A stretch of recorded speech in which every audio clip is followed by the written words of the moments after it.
تم نے ان لوگوں کے حال پر بھی کچھ غور کیا جو موت کے ڈر سے اپنے گھر بار چھوڑ کر نکلے تھے اور ہزاروں کی تعداد میں تھے۔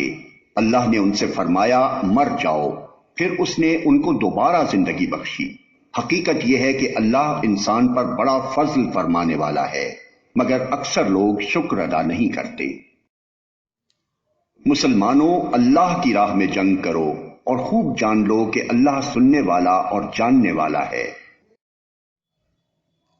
تم میں کون ہے جو اللہ کو قرض حسن دے تاکہ اللہ اسے کئی گنا بڑھا چڑھا کر واپس کرے؟ گھٹانا بھی اللہ کے اختیار میں ہے اور بڑھانا بھی، اور اسی کی طرف تمہیں پلٹ کر جانا ہے۔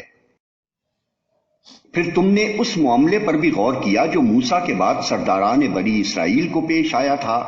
انہوں نے اپنے نبی سے کہا ہمارے لیے ایک بادشاہ مقرر کر دو تاکہ ہم اللہ کی راہ میں جنگ کریں۔ نبی نے پوچھا کہیں ایسا تو نہ ہوگا کہ تم کو لڑائی کا حکم دیا جائے اور پھر تم نہ لڑو؟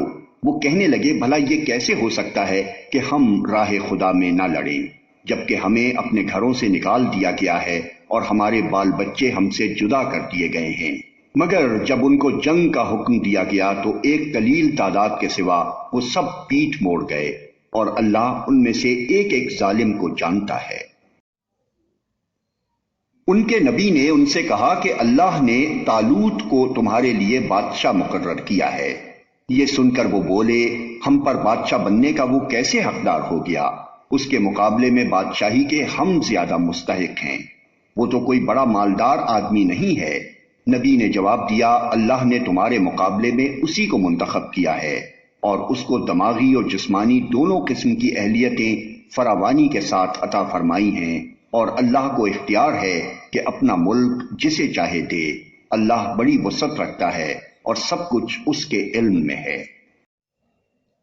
اس کے ساتھ ان کے نبی نے ان کو یہ بھی بتایا کہ خدا کی طرف سے اس کے بادشاہ مقرر ہونے کی علامت یہ ہے کہ اس کے عہد میں وہ صندوق تمہیں واپس مل جائے گا جس میں تمہارے رب کی طرف سے تمہارے لیے سکون قلب کا سامان ہے، جس میں آل موسیٰ اور آل ہارون کے چھوڑے ہوئے تبرکات ہیں، اور جس کو اس وقت فرشتے سنبھالے ہوئے ہیں۔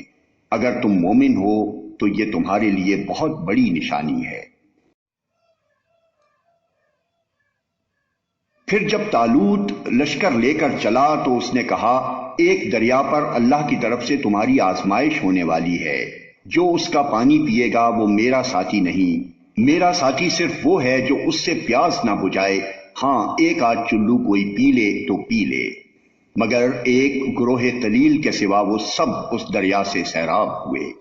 پھر جب طالوت اور اس کے ساتھی مسلمان دریا پار کر کے آگے بڑھے تو انہوں نے طالوت سے کہہ دیا کہ آج ہم میں جالوت اور اس کے لشکروں کا مقابلہ کرنے کی طاقت نہیں ہے۔ لیکن جو لوگ یہ سمجھتے تھے کہ انہیں ایک دن اللہ سے ملنا ہے، انہوں نے کہا بارہا ایسا ہوا ہے کہ ایک قلیل گروہ اللہ کے اذن سے ایک بڑے گروہ پر غالب آ گیا ہے۔ اللہ صبر کرنے والوں کا ساتھی ہے۔ اور جب وہ جالوت اور اس کے لشکروں کے مقابلے پر نکلے تو انہوں نے دعا کی اے ہمارے رب ہم پر صبر کا فیضان کر، ہمارے قدم جما دے اور اس کافر گروہ پر ہمیں فتح نصیب کر۔ آخر کار اللہ کے اذن سے انہوں نے کافروں کو مار بھگایا، اور داؤد نے جالوت کو قتل کر دیا، اور اللہ نے اسے سلطنت اور حکمت سے نوازا، اور جن جن چیزوں کا چاہا اس کو علم دیا۔